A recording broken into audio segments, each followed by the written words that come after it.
Hello guys, welcome back to my channel earth mom Dehradun. मैं हूं ज्योति और वेलकम है आप सभी का मेरे चैनल में। क्या गाइस, मैंने सोचा था कि आज एक ब्रेक लेंगे क्योंकि मेरी तबीयत भी थोड़ी सी ठीक नहीं थी और वीकेंड भी था। सोचा कि चलो आज ब्रेक लेंगे, लेकिन ये क्या, वाईटी पे तो एक अनदर ही लेवल का तूफ़ान आया हुआ है, जिस तूफ़ान की दूर दूर तक कहीं से कहीं तक कहते हैं ना कि नोटिफिकेशन भी नहीं आया। लेकिन वाईटी के वेदर में कब कहाँ क्या हो जाए इसका कभी भी कोई नोटिफिकेशन नहीं आता। कुछ ऐसा ही आज हुआ। पहले तो चीज़ें मुझे ना, अभी भी बहुत सारी चीज़ें मुझे पता ही नहीं है कि शुरू कहाँ से हुई, क्योंकि मैं बहुत दिनों से सपना से रिलेटेड जो चीज़ें हैं बहुत बहुत बहुत कम ही फॉलो कर पाती हूँ। कोई ऐसा कोई स्ट्रॉन्ग मुद्दा होता है, कभी कोई स्ट्रॉन्ग बात रखनी होती है, कोई पॉइंट ऑफ व्यू, मैं तभी वीडियो बनाती हूँ, वरना मैं फॉलो नहीं करती। तो आज सबसे पहले मैंने देखा छोटी बच्ची का वीडियो देखा। उसके बाद मैंने देखा जेठानी जी का वीडियो भी, और कुछ चीज़ें मुझे छोटी बच्ची की वीडियो में भी सही नहीं लगी, और जेठानी जी की वीडियो के तो पूरे चर्चे करेंगे रिएक्शन वीडियो में एंड तक, इसीलिए बिना स्किप करे हुए ये पूरा का पूरा वीडियो आप ज़रूर देखना। पसंद आए तो कमेंट सेक्शन में अपने ओपिनियन मेरे साथ शेयर करना। चैनल में नए हैं तो सब्सक्राइब भी करना, लाइक भी करना, साथ में बेल नोटिफिकेशन ऑन कर देना। और उससे पहले और सबसे पहले आप लोगों को बता देती हूँ कि इस समय पर चल रही है बहुत ही ज़बरदस्त सेल, और मैंने लिया है ये बहुत ही खूबसूरत सूट, जिसके साथ आपको कॉटन का बहुत ही सुंदर दुपट्टा मिल रहा है। इसके साथ ब्लैक कलर का आपको ट्राउज़र भी मिल रहा है। बहुत ही रीज़नेबल रेट पे ये जो सूट है ये आप ले सकते हो, लेकिन स्टॉक आउट होने से पहले जल्दी से ले लेना, क्योंकि आजकल सारे प्रोडक्ट ही स्टॉक आउट हो रहे हैं। तो इसका लिंक मैं कमेंट सेक्शन में पिन कर दूंगी। कम्युनिटी पे मैंने और भी प्रोडक्ट्स जो है वो शेयर करे हुए हैं, आप जाके चेकआउट कर लेना। अगर उनमें से कोई आउट ऑफ स्टॉक ना हुआ हो तो आप बाय कर लेना, क्योंकि बहुत ही रीज़नेबल रेट पे मिल रहा है इस समय पे। चलिए फिर वीडियो में बढ़ते हैं आगे। छोटी बच्ची ने आज एक वीडियो बनाया, एक व्लॉग बनाया, जिस व्लॉग में हमें आंटी जी किसी चीज़ों को क्लियर करती हुई दिखी। किसी चीज़ को क्या, भैया की चीज़ों को क्लियर करती हुई दिखी। मुझे नहीं पता कि ये रूमर्स कहाँ से उठी, कब उठी, कैसे उठी, क्योंकि मैंने ये चीज़ें फॉलो नहीं करी। लेकिन हाँ, मुझे ये ज़रूर पता है कि ये सेम रूमर्स एक साल पहले भी उठी थी, लेकिन उस समय पे ये हाईलाइट इसीलिए नहीं हुई क्योंकि इस चीज़ को किसी ने भी तवज्जो नहीं दी।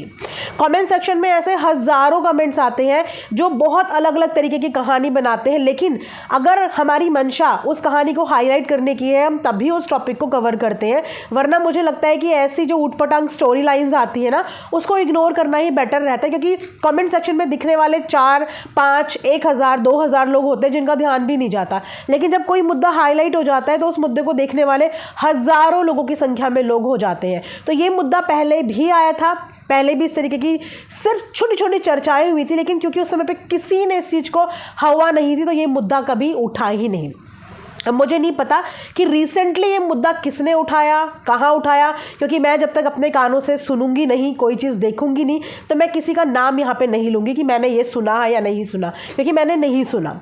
तो एक मुद्दा जो कि भैया के बर्थ को लेके था कि आंटी को उनका सौतेला बेटा बताया जा रहा था, जिसकी एक्सप्लेनेशन देने के लिए बेसिकली आज का पूरा वीडियो छोटी बच्ची ने बनाया था, जहाँ पे आंटी इन एक्सप्लेनेशंस के जवाब दे रही थी। सबसे पहली बात तो ये है कि जवाब क्यों देने हैं। यही सेम बात हम सपना को बोलते बोलते थक गए कि जवाब क्यों देने हैं। ये सोशल मीडिया है, यहाँ पे आए दिन कुछ ना कुछ एलिगेशन लगते रहते हैं। क्या अगर आप सारे एलिगेशन का जवाब ऐसे ही देते रहे तो फिर आप व्लॉगर कहाँ रह जाओगे? आप लोग किसी कोर्ट कचहरी में नहीं खड़े हो कि आपको यहाँ पे जज सामने बैठा है और आपको यहाँ पे अपनी सफाइयाँ देनी है। क्या ज़रूरत है अपनी सफाई देने की? किसी के बोलने से भैया कभी भी सौतेले नहीं हो जाएंगे, और किसी के ना बोलने से वो कभी अपने नहीं हो जाएंगे। एक माँ को बखूबी पता है, परिवार को बखूबी पता है, जो आपको प्यार करते हैं उन्हें बखूबी पता है, तो फिर किसको इस बात का एक्सप्लेनेशन देनी है कि वो असली है या वो असली नहीं है। ऐसी चीज़ों को मैं रिक्वेस्ट करूँगी, चाहे वो छोटी बच्ची हो चाहे वो सपना हो, कि हर किसी चीज़ की एक्सप्लेनेशन लेने का मतलब है कि आप लोगों के चैनल बड़े हैं। जब ये मुद्दे छोटी छोटी जगह पे होते हैं तो इनको हवा नहीं लगती, लेकिन जब ये आप लोगों के ऑफिशियल चैनल से आते हैं ना, तब इन मुद्दों पे हवा लग जाती है। तो इस तरीके के एलिगेशंस को जितना हो सके इग्नोर करो, जवाब देने की ज़रूरत नहीं है। आप लोगों का क्लैरिफिकेशन का चैनल नहीं है। आज एक बात की सफाई दोगे, कल को एक दूसरा एलिगेशन लग जाएगा, फिर सफाई देने आओगे, परसों एक दूसरा लग जाएगा। मतलब कितनी सफाइयाँ देने आओगे? और कब तक सफाइयाँ देने आओगे और क्यों सफाइयाँ देने आओगे? जिसको समझना है वो बिना कुछ करे हुए भी आपको सच्चा समझेगा, और जिसको आपको झूठा समझना है आप कितनी भी सफाइयाँ दे दो वो आपको झूठा ही समझेगा। बहुत सारे एलिगेशन सपना पे भी लगते हैं, इन लड़कों के साथ उन लड़कों के साथ ऐसा वैसा, आए दिन कोई ना कोई एलिगेशन। तो वो भी सारे एलिगेशन का जवाब लेके यहाँ पे आ जाए? जी नहीं। ना तो सपना को किसी भी फालतू के एलिगेशन का जवाब देने यहाँ पे आना चाहिए, ना ही अंकल आंटी और छोटी बच्ची को जवाब देने आना चाहिए। फिर भी चलिए वो इस बात का जवाब देने के लिए यहाँ पे आ गए। आंटी ने अपनी तरफ से क्लियर करा, हो सकता है कि उन्हें ये चीज़ बुरी लगी हो।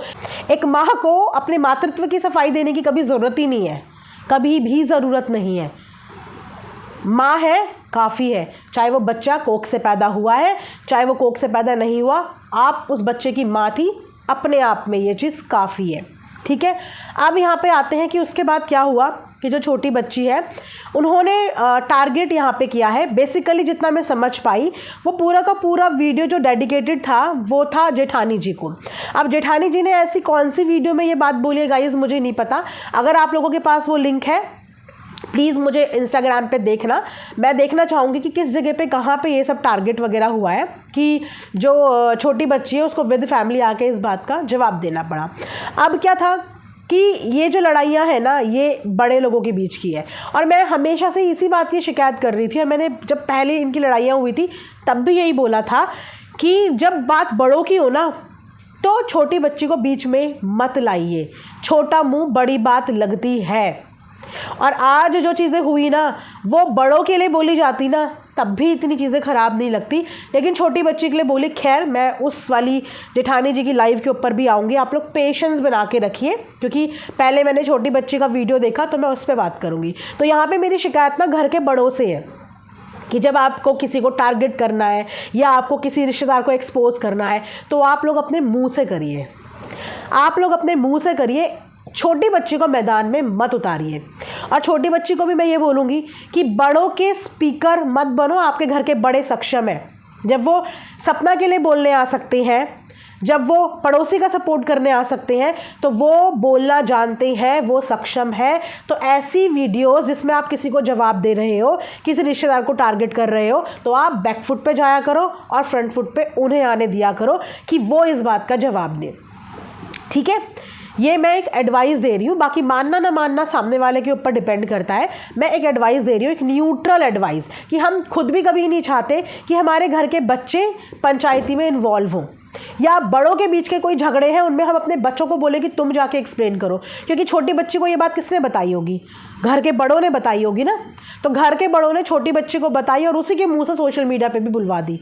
बहुत अच्छा होता कि ये बात बड़े खुद अपने मुँह से बोलते कि आप हम पे एलिगेशन लगा रहे हो, पहले अपने आप को देखो। तो ये लड़ाइयाँ होती कि बड़े बड़ों के बीच में हो रही है, बच्चों का इसमें कोई भी लेना देना नहीं है, क्योंकि ये चैनल एक फैमिली व्लॉगिंग चैनल है।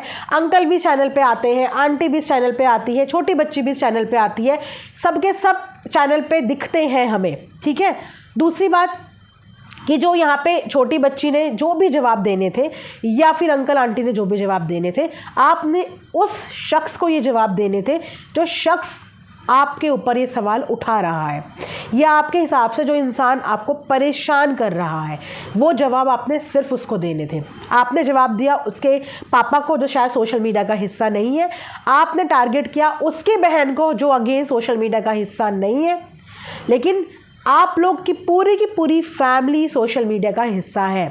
ठीक है, तो यहाँ पे मुझे ये छोटी छोटी एक दो गलतियाँ लगी कि ये सब चीज़ें नहीं होनी चाहिए थी। अब इसके बाद हम आ जाते हैं यहाँ से जेठानी जी की वीडियो के बारे में, व्लॉग के बारे में। सबसे पहले तो मैं जेठानी जी से अपनी वीडियो के माध्यम से यही बोलना चाहूँगी कि जब किसी को इतना बोलो ना तो थोड़ा बहुत सुनने की क्षमता अपने अंदर आनी चाहिए। आप बहुत दिनों से रिएक्ट कर रहे हो, बहुत दिनों से रिएक्शन दे रहे हो, बहुत टाइम से बोल रहे हो, बहुत ऊट पटांग नाम से भी आपने बोला। हालांकि आपके जो इश्यूज़ आपके ससुराल वालों के साथ है उसके साथ मेरी पूरी सिंपैथी है, क्योंकि हमें कहानी की जितनी स्टोरी आपकी साइड से पता चली है, दिखता है कि आप परेशान हो, सिंगल मदर ना होते हुए भी एक सिंगल मदर की भूमिका निभा रहे हो, अपनी बच्ची को परवरिश देने की कोशिश कर रहे हो, आपकी लड़ाइयाँ, आपके इमोशंस हमें नज़र आ रहे हैं, ठीक है। आपके ससुराल पक्ष के साथ जो उन्होंने आपके साथ बुरा किया या आपने उनके साथ किया वो हम देखते हैं और उसमें हमारा साथ और सपोर्ट भी है। लेकिन आपने जो अपनी वीडियो में इतनी ज़्यादा पर्सनल खुन्नस निकाली, वो पर्सनल लग रही थी। आपके मम्मी के साइड से भी, आपके पापा के साइड से भी उन्होंने आपके पापा की जॉब को टारगेट किया, आप उसका जवाब उसी में देते।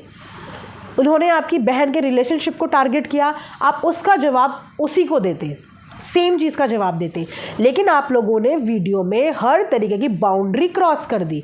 मैं बोलूँ वो लड़की सपना के लिए 1000 बुरी हो, सपना के ससुराल वाले सपना के लिए 1000 बुरे हो, लेकिन ये सपना और सपना के ससुराल वालों के बीच का मैटर है। सपना ने आज तक अपने खुद के पेरेंट्स को भी बीच में ला के बोलना अलाउ नहीं किया, अपने पेरेंट्स को भी बीच में ला के बोलना अलाउ नहीं। लेकिन सपना अपनी बात अपने मुंह से बोलने की हिम्मत रखती है, उनके ससुराल वाले सपना को जवाब देते हैं। लेकिन आपका जो आप लोमड़ी बोल रही थी या जो भी बोल रही थी, उस लड़की ने आपका तो कुछ भी नहीं बिगाड़ा, उसने आपका कुछ नहीं बिगाड़ा। हाँ, उसकी नाराज़गी सपना से हो सकती है, सपना की नाराज़गी उससे हो सकती है, लेकिन आपका और आपके परिवार का उसने कुछ नहीं बिगाड़ा। आज आप लोग लाइव में बोल रहे हो कि उससे शादी करवाना चाहते हैं आपके पति की। सेम बात आपने सपना के लिए भी उस समय पे बोली थी कि सपना की शादी करवाना चाहते हैं उससे। मतलब आपके पति से कितनों की शादी करवाएंगे, कितने लोगों की शादी। तो आपने आज जो अपनी लाइव करी ना, उस लाइव में बहुत सारी लिमिट आपने क्रॉस करी जो आपको नहीं करनी चाहिए थी। और जहाँ पे हो सकता है कि आप 30-40% सही भी हो, लेकिन जिस तरीके का आपका लाइव गया, आप 100% गलत उस लाइव में दिख रही थी। आपके फादर के ऊपर जो एलिगेशन लगाया था उसका जवाब वो दे सकते थे वहीं तक, लेकिन आपने एक बच्ची को गालियाँ भी दी जबकि उसने आपका कुछ नहीं बिगाड़ा। बहुत कुछ ऐसी चीज़ें फ्लो में बोल दी गई जिससे आप लोगों का कोई भी लेना देना नहीं है। हाँ, आपकी नाराज़गी अपने मामा ससुर के साथ हो सकती है, क्योंकि आपके हिसाब से आपकी सास के साथ आपके मामा ससुर मिले हुए हैं, उनसे आपकी नाराज़गी हो सकती है। लेकिन सपना और सपना के ससुराल का मैटर बिल्कुल अलग है, बिल्कुल अलग है। और मुझे लगता है कि वो दोनों केपेबल इनफ है एक दूसरे से लड़ने के लिए, झगड़ने के। आज तक उन्होंने आपको इससे पहले कभी कुछ बोला? इससे पहले आज तक आपको भी कुछ नहीं बोला। लेकिन हर एक इंसान की ना सब्र की सीमा एक दिन टूट जाती है, तो उनकी भी सब्र की सीमा टूट गई होगी, लेकिन तब भी उन्होंने अपना मुंह गंदा नहीं किया। और आप लोगों की लाइफ में आज इतनी गलती रह गई बस कि आप लोगों ने अपना मुंह गंदा कर लिया। आप लोग तो पढ़े लिखे लोग हो ना, खूब पैसे वाले लोग हो, डॉक्टरी की डिग्री आपके पास है, तो क्या आप लोग अपनी बात को ढंग से रखना भी नहीं जानते कि आप अपनी बात बिना हाइपर हुए हुए, बिना गुस्सा हुए हुए रख दो? सेम गलती सपना ने की थी, उसने भी अपनी बात रखने का तरीका गलत चूज़ किया, वो गलत साबित हुई। सपना तो ज़्यादा पढ़ी लिखी भी नहीं है, सपना को ज़िंदगी का तजुर्बा और एक्सपोजर भी नहीं था, उसने भी अपनी बात ऐसे ही लाइव में आके कुछ भी मुंह से ऊट-पटांग बोल दिया, क्योंकि सब जानते हैं कि लाइव अनकट होती है। लेकिन आप लोग तो पढ़े लिखे थे, अच्छे गैजेट रैंक में आपके पेरेंट्स हैं, आपका फैमिली बैकग्राउंड इतना अच्छा है, तो भी आप लोग अपनी बातें अच्छे से नहीं रख पाए। आप लोग ये भूल गए कि आप लोगों की लड़ाई सपना के ससुराल वालों से नहीं है, आपकी लड़ाई अपने ससुराल वालों से है, अपने खुद के ससुराल वालों से। एक बच्चे को अपने पेरेंट्स का नेचर ना बहुत अच्छे से पता होता है, और जब किसी बेटी का घर बर्बाद हो रहा होता है तो पेरेंट्स के दिल पे क्या गुजरती है, इस चीज़ को हम एक औरत होने के नाते समझ सकते हैं कि आपके पेरेंट्स के दिल पे क्या गुजर रही होगी। उनकी नफ़रत अपनी जगह जायज़ भी हो सकती है, लेकिन यहाँ पे जब आपको अपने पेरेंट्स का नेचर पता है तो आपको अपने पेरेंट्स को इस तरीके से सोशल मीडिया पे नहीं लाना चाहिए था। और अगर आपको लाना भी था तो एटलीस्ट उनको ये बात समझानी थी कि आपका टारगेट वो बच्ची नहीं, क्योंकि वो बच्ची अपने शब्द नहीं बोल रही है। ये बात तो आप लोग भी बहुत अच्छे से समझते हो ना कि वो अपने शब्द नहीं बोल रही है, वो शब्द बोल रही है जो उसके कानों में भी किसी ने डाले हैं और उनके कानों में भी किसी ने डाले हैं। और वो कौन है? वो आपके खुद के ससुराल वाले हैं जो आपकी बातें पास ऑन करके रख रहे हैं। वो तो सिर्फ एक माध्यम बन गई, एक ज़रिया बन गई। तो आप लोगों ने जो इतनी खड़ी खोटी सुनाई है, सॉरी, पर मुझे बिल्कुल भी ये चीज़ अच्छी नहीं लगी। वो अभी बच्ची है, ठीक है, हो जाएगी 17-18 साल की, लेकिन जो शब्द उसके लिए यूज़ हुए हैं ना, वो शब्द बहुत ही गंदे शब्द हैं, सुनने में बिल्कुल अच्छा नहीं लगा। और किसी को सपोर्ट करने के चक्कर में आप कहीं ना कहीं जब ऐसी हरकतें कर देते हो ना, तो आप सामने वाले को सपोर्ट नहीं करते, इनफैक्ट आप उसको और ज़्यादा ट्रबल में डाल देते हो, और ज़्यादा ट्रबल में डाल देते हो, और ज़्यादा धर्म संकट में डाल देते हो। क्योंकि ऐसे शब्द तो आज तक सपना ने खुद भी कभी अपने ससुराल वालों के लिए नहीं बोले, जबकि उनके बीच में जितने भी कलह कलेश थे, जो भी चीज़ें थी, इस तरीके से आज तक उसने भी छोटी बच्ची के लिए कभी कुछ नहीं बोला। जबकि ये जो पूरा बैटल है ना सपना के ससुराल वालों के बीच में, वो सारा का सारा एक्सपेक्टेशंस का बैटल है, सिर्फ और सिर्फ एक्सपेक्टेशन का। जो एक्सपेक्टेशन छोटी बच्ची और सपना के बीच में ब्रेक हुई है। आप जानते हैं कि क्यों मुझे आज तक सपना और छोटी बच्ची में से कोई भी बुरा नहीं लगा? क्योंकि इन दोनों की जोड़ी को मैं पर्सनली बहुत पसंद करती थी। मुझे दोनों साथ में बहुत अच्छे लगते थे, एज अ भाभी ननद, as a friend, as a partner, बहुत अच्छे लगते थे। इसीलिए मैं दोनों में से किसी एक के लिए भी अपने मन में नफ़रत नहीं लेके आ पाती, क्योंकि मैं इस चीज़ को समझती हूँ कि इन दोनों के बीच में एक्सपेक्टेशंस टूटे हैं, एक्सपेक्टेशंस। लेकिन उसके बाद भी कभी ना तो सपना ने इस तरीके के गंदे शब्दों का प्रयोग किया, ना ही कभी छोटी बच्ची ने इस तरीके के गंदे शब्दों का प्रयोग किया। फ्लो में 2-3 चीज़ें हुई हैं, लेकिन आज की लाइफ में तो आप देखिए ना, अब्यूजिंग अलग, किसकी बेटी है, कहाँ से है, वहाँ पे क्या कर रही है, इससे भी रिश्ता जोड़ लो, उससे भी रिश्ता जोड़ लो। मतलब आपने 17-18 साल की लड़की की जो बेइज्जती यहाँ पे करी है ना, सॉरी, मैं इस चीज़ को बिल्कुल भी अप्रिशिएट नहीं करती। और डिग्री हाथ में लेने का मतलब ये नहीं होता कि आपने ज़िंदगी में सब कुछ अचीव कर लिया। आप अपने आप को प्रेजेंट कैसे करते हैं, आप अपनी बात कैसे रखते हैं, ये आपकी वास्तविकता बताता है। क्योंकि डिग्रियां तो बहुत लोग लेके बैठे हैं, बहुत लोग। कुछ लोग डिग्रियां लेके कुछ ही मुकाम में पहुंच चुके हैं, कुछ लोगों की डिग्रियां जो है वो बॉक्स में बंद होकर रखी हुई हैं, रद्दी का काम कर रही हैं। लेकिन डिग्री होने के साथ साथ आपको अपने आप को प्रेजेंट कैसे करना है, अपनी बात कैसे रखनी है, इस चीज़ का ज्ञान होना बहुत ज़रूरी है। आपके मम्मी पापा बहुत परेशान हैं क्योंकि उनकी बेटियों के घर ख़राब हो रहे हैं। आपका घर ख़राब हुआ, उसके बाद आपकी छोटी बहन का घर ख़राब हुआ, उनका गुस्सा बिल्कुल जायज़ है, उनका गुस्सा बिल्कुल जायज़ है। और पेरेंट्स को दुनियादारी में कैसे बोलना है वो इतना पता भी नहीं होता कि कितना बोलना है, कैसे बोलना है। उन्हें जब गुस्सा आता है तो उनके मुंह से बहुत सारी चीज़ें निकलती हैं। लेकिन सोशल मीडिया का हिस्सा होने के नाते आपको ये बात पता होनी चाहिए कि मुझे अपने पेरेंट्स को कितना प्रेजेंट करना है और कैसे प्रेजेंट करना है। आज आपके पेरेंट्स के लिए लोग कितनी गंदी गंदी बातें बोल रहे हैं, कितना कुछ बोल रहे हैं।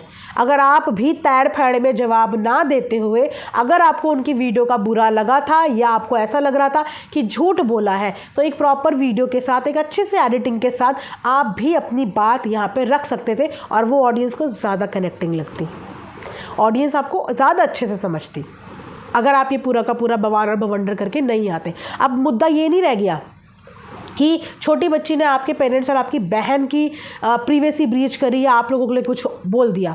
अब मुद्दा ये रह गया कि आपने और आपके पूरे परिवार वालों ने मिलकर एक छोटी बच्ची को कितने कितने अनाप शनाप शब्द बोले। देखिए, सिर्फ बोलने का हेर फेर और पूरा मुद्दा डाइवर्ट हो गया, पूरा का पूरा मुद्दा डाइवर्ट हो गया। तो इसीलिए गुस्से में ना हमेशा ठंडे दिमाग से सोच समझ के डिसीज़न लेने चाहिए। तैड़ फैड़ करके कभी नहीं आना चाहिए। तैड़ फैड़ करके अगर वो लोग आ जाते तो वो भी गलती करते। जिस दिन उन्होंने ये सब चीज़ें सुनी, वो अगर उसी दिन आ जाते तो वो भी गलती करते। उन्होंने पूरे दिन का टाइम लिया, 1 दिन 2 दिन 3 दिन, जितने भी दिन का उन्होंने वक्त लिया। वक्त लेने के साथ आके उन्होंने विदिन कुछ सेकंड्स के अंदर अपनी बात बोल दी, प्रॉपर वीडियो बना के, जिससे किसी की डिसरिस्पेक्ट भी फील नहीं हुई। और आप लोगों ने क्या किया? ना आओ देखा, ना ताओ देखा, ना आगे देखा, ना पीछे देखा, सीधा लाइव आया और सीधा लाइव आके जो बोलना था वो बोल के चले गए और वो उल्टा आप पे ही गलत पड़ गई। तो इसीलिए भाई, ये सोशल मीडिया है, यहाँ पे आपकी बात को प्रेजेंट करने का तरीका बहुत सोच समझ के आप लोग डिसाइड किया करो, क्योंकि कब कौन सी चीज़ें जो आपके फेवर में हो सकती हैं वो आपके अगेंस्ट हो जाए, ये डिपेंड करता है कि आपने अपने मुंह से क्या चीज़ बोली है। आई होप कि मेरा ये वीडियो आप लोगों को पसंद आया होगा, अच्छा लगा होगा। मिलेंगे नेक्स्ट वीडियो में, तब तक अपना ढेर सारा ख्याल रखिए। Thanks for watching earth mom Dehradun. Bye bye, take care, love you all.